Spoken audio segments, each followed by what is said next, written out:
Bonjour Monsieur le Président. Bonjour. Tout d'abord, merci pour votre visite au siège de l'association Aizos et merci aussi de vous prêter à cette interview. Alors, ma première question est, Monsieur le Président, vous avez lancé l'initiative La France s'engage en 2014, qui est devenue la Fondation La France s'engage en 2017, alors que vous étiez président de la République. Pourquoi avoir créé cette fondation ? Parce que tout président doit laisser une trace, un chantier qu'il doit ouvrir et qui servira aux générations futures.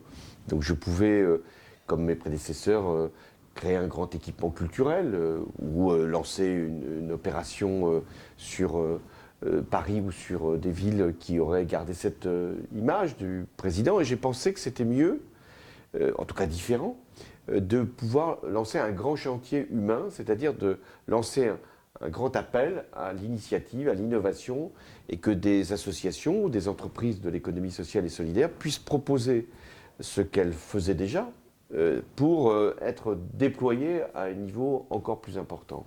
Et c'est la raison pour laquelle nous avons créé La France s'engage. Et à peu près 15 à 20 projets, mais déjà mis en œuvre, sont labellisés, après une sélection très sévère.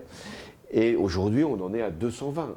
Et ce qui fait que c'est une communauté qui est particulièrement active, particulièrement efficace, parce que le principal critère, au-delà de l'innovation, c'est l'impact. Et quand on soutient une association comme la vôtre, eh bien ça va lui faire changer de dimension et s'aimer partout sur le territoire national, voire à l'étranger, ce qui est aussi votre cas.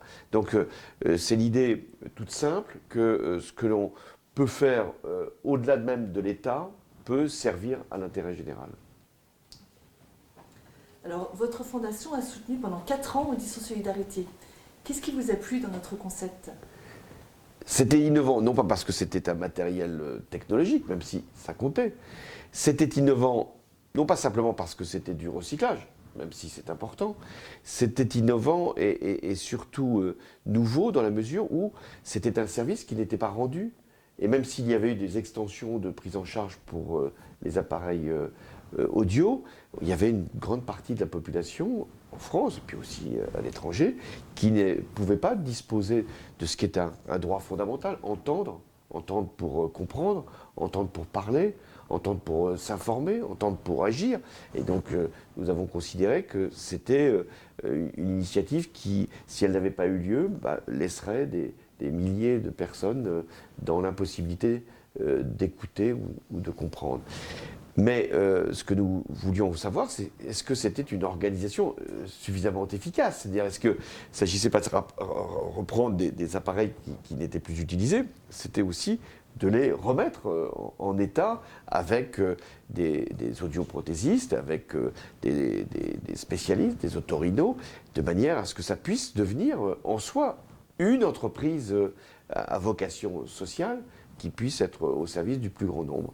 Alors, vous êtes qu'à une étape, vous avez franchi encore bien des obstacles, vous avez pris une dimension qui n'était pas imaginable, d'ailleurs même quand on vous a labellisé, mais maintenant il faut aller chercher encore d'autres appareils, d'autres audioprothésistes, d'autres médecins, d'autres financiers, d'autres mécènes, pour que vous puissiez gagner encore en volume, même si vous n'êtes que dans une bergerie, vous êtes peut-être la ferme du futur de l'audioprothésisme. Alors, vous venez justement de visiter notre atelier de recyclage qui est unique en France. Qu'en avez-vous pensé ? D'abord, c'est à taille humaine, mais c'est d'une efficacité redoutable, ce qui peut parfois interroger comment on peut arriver à recevoir autant d'appareils et avec une équipe encore réduite, même si elle a gonflé, les mettre en état et puis ensuite les distinguer selon les utilisateurs, les présenter, les exporter. Donc voilà, j'ai trouvé que c'était une équipe très, très efficace et qui avait réussi à créer une ambiance, parce que c'est ça qui compte. Et donc autour de l'amitié, il y avait une entreprise nouvelle qui s'était bâtie, et avec toutes les compétences, parce que on pense souvent que la solidarité, le bénévolat, l'action associative, c'est pas professionnel. Mais si, c'est hyper professionnel.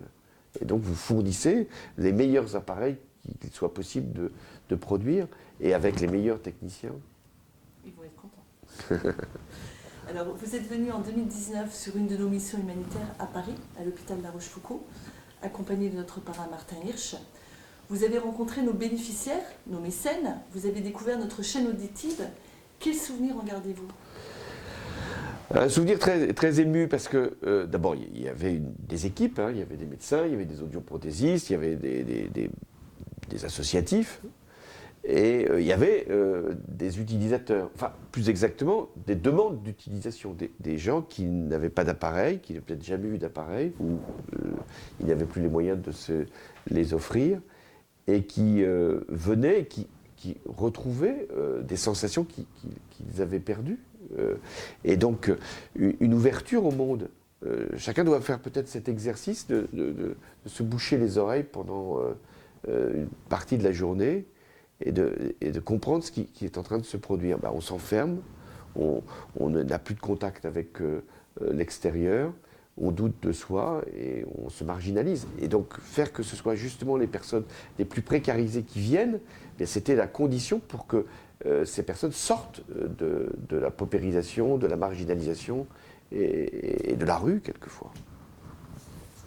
Alors, Audition Solidarité fête ses 15 ans, cette année, 15 ans de passion.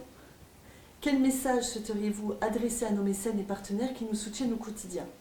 Alors, pouvez-vous, s'il vous plaît, vous adresser directement à nos mécènes? Merci.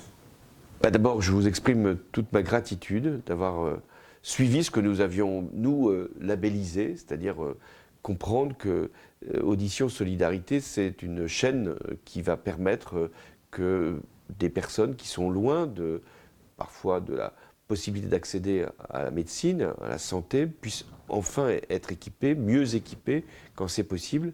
Mais tout ça ne tient que parce qu'il faut que tous les chaînons puissent être solides. Il faut qu'il y ait donc une équipe efficace, il faut qu'il y ait des audioprothésistes qui donnent les produits qui sont nécessaires, puis il faut qu'il y ait des mécènes comme vous, et donc qui participent justement au financement de cette belle association. Donc continuer et surtout essayer de convaincre d'autres. Le plus difficile, c'est de convaincre les autres. Ça vaut dans tous les domaines.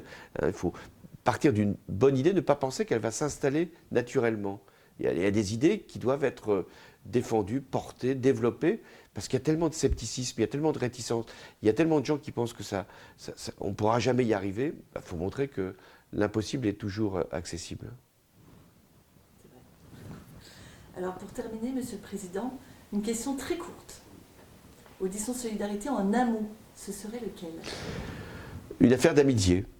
Amitié entre ses fondateurs, amitié dans les équipes qui sont mobilisées, et amitié parce que c'est le mot qui convient pour équiper toutes les personnes qui sont loin d'entendre et qui sont quelquefois loin de comprendre ce qui peut leur arriver. Merci beaucoup, Monsieur le Président, pour cet échange. Et puis, à bien vite. Très vite. Et venez visiter la bergerie d'Audition Solidarité. Vous aurez des surprises. Merci.